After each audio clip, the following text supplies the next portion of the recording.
Good afternoon. This is part 2 for Mr. Eliot's Sunday morning service, in which I'm going to read the poem. But I was explaining to you about the runestones. So let me finish this. This is 25. Mystery. If you are following my life and ministry, I thank you, first of all. I follow as many of your lives as I can assure you, as I have time.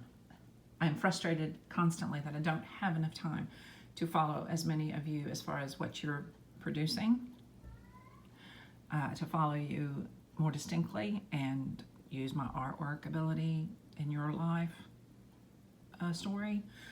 Who I'm thinking of right now is at the Good God Above on Twitter, a beautiful God the Father figure.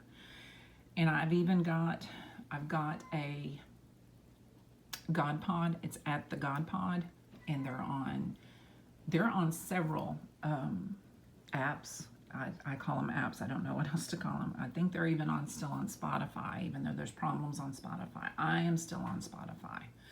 But I listen to the God Pod through the Apple app because I have an iPhone.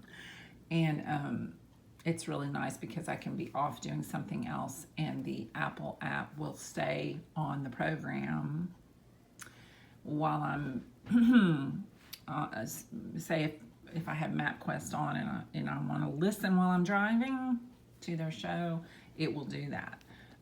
YouTube will do that if, here's my lap cat, this is Tadashi, she's saying hi. YouTube will do that if you pay for it. That is not one of the services we pay for in our family. So I appreciate the Apple app, and I do pay for music in Apple Music.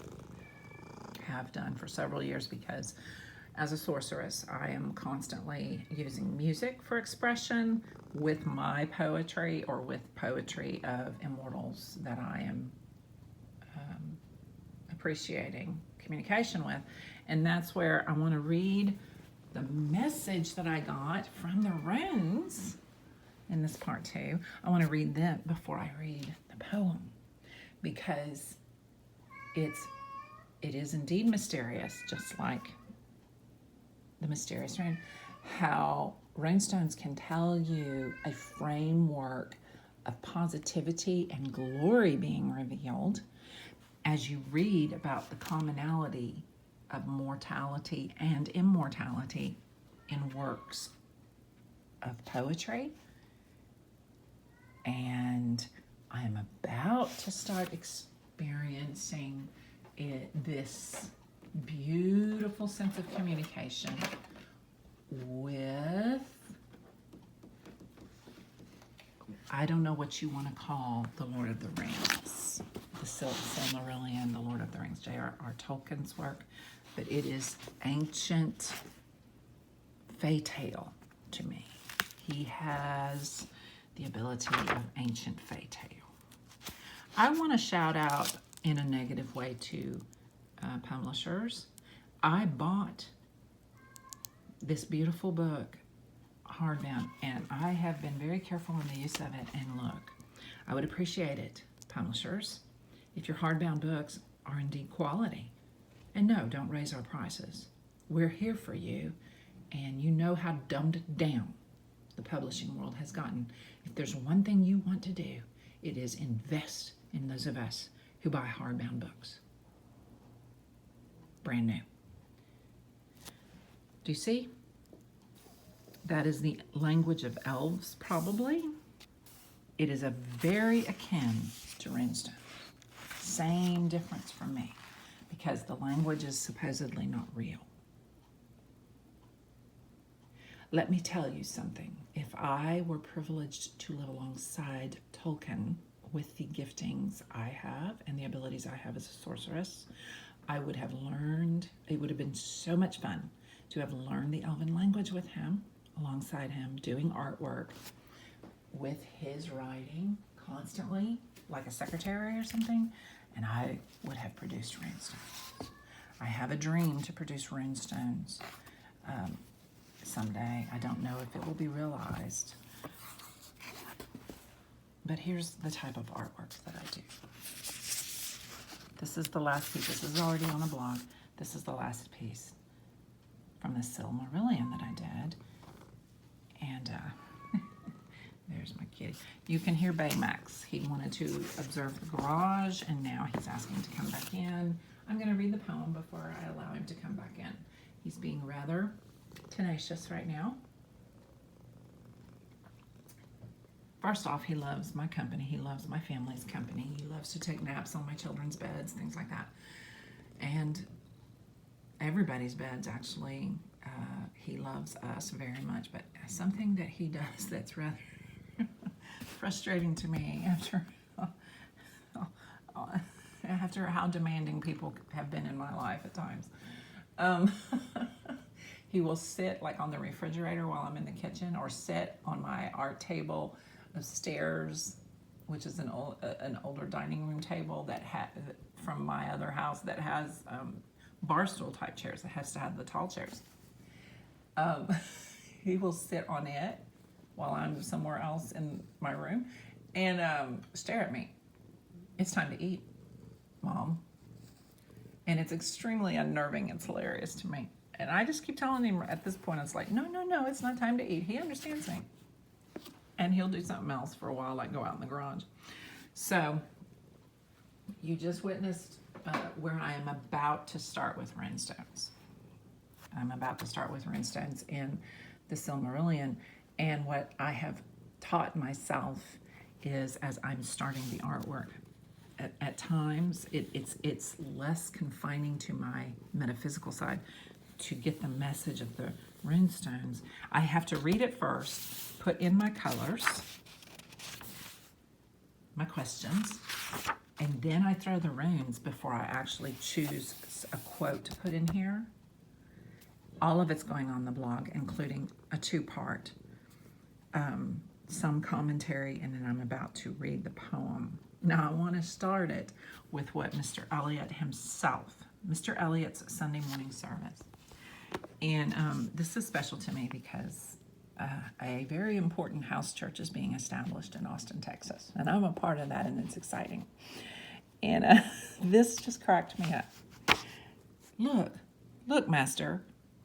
Here come 2 religious caterpillars. And that's from The Jew of Malta, which I've never read. That just cracked me up. So I want you to see how many terms. I just was laughing at myself today because do you see where I've done the green more like a highlighter? Those are all terms going into this book. This is my vocabulary book that I'm using for several works. And, you know, Christianity has dumbed a lot of us down because you need to understand the strict Pentecostal way. My parents were very careful in the spiritual realm, and I think being that I'm a sorceress and have the testimony that I have, it was protection for me to make sure I didn't encounter the spiritual world too soon because of the calling on my life. But lots of children are bound up in too much religion. That is not something I ever was. I'm an exorcist, so the darkness can't bind me. And yet I have scars in my life to be able to be privileged to say that. And scars in my life, emotional scars in my life.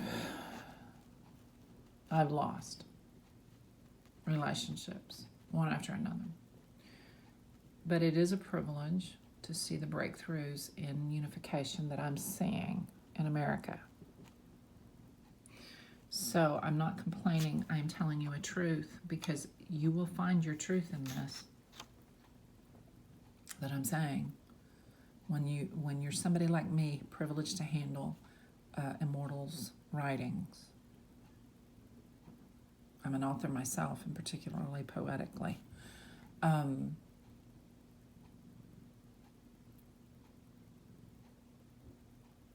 It's not a weight, it's a privilege to realize that people will be able to see themselves. I'm determined that you see the positivity in your life, the jewel of gold.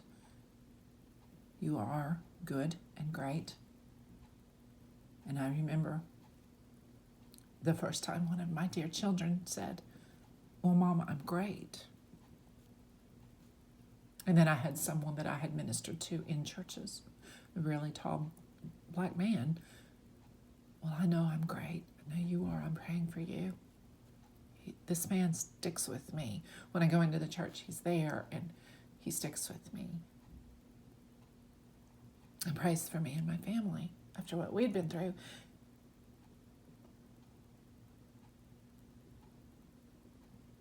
And see, for those of us that are not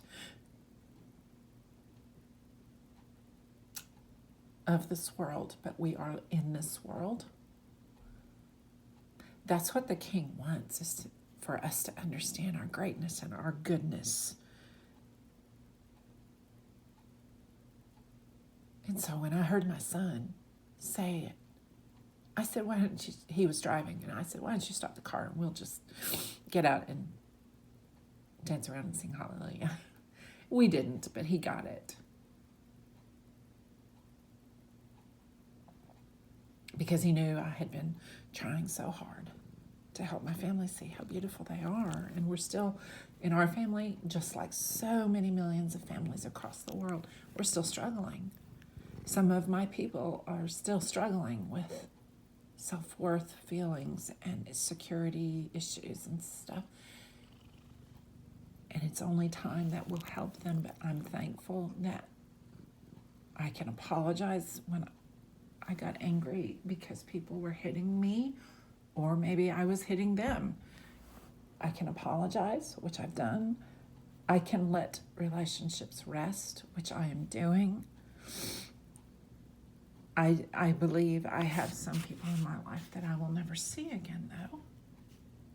And I had to just give over and give them up and stop crying.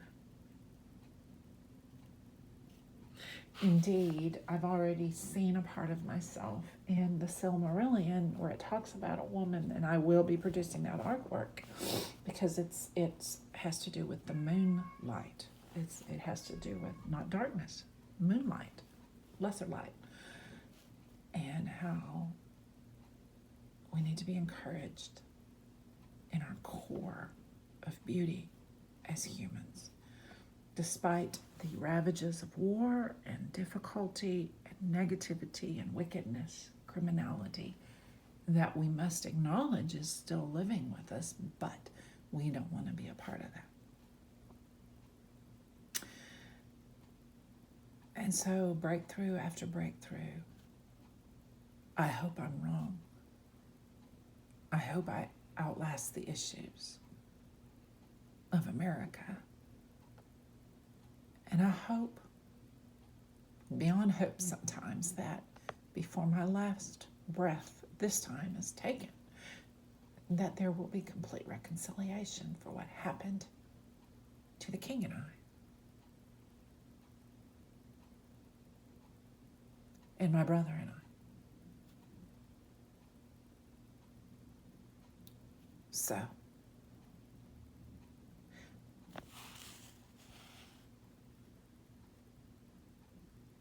let me read. I'll go back screen. Mr. Eliot's Sunday morning service.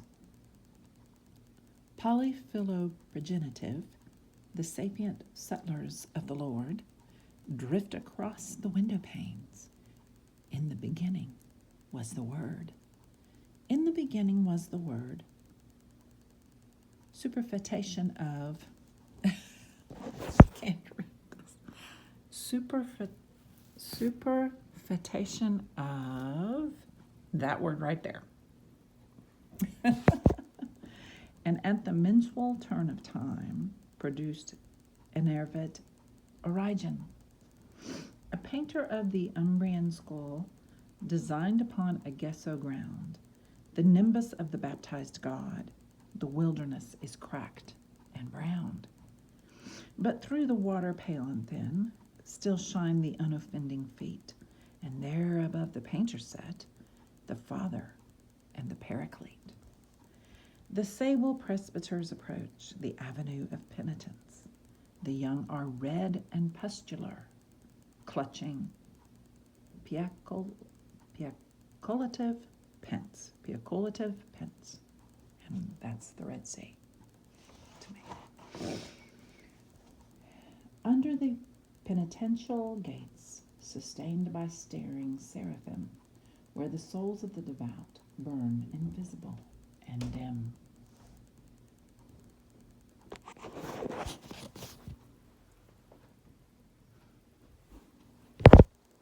Along the garden wall the bees with hairy bellies pass between the staminate and pistillate, blessed office of the Epicene.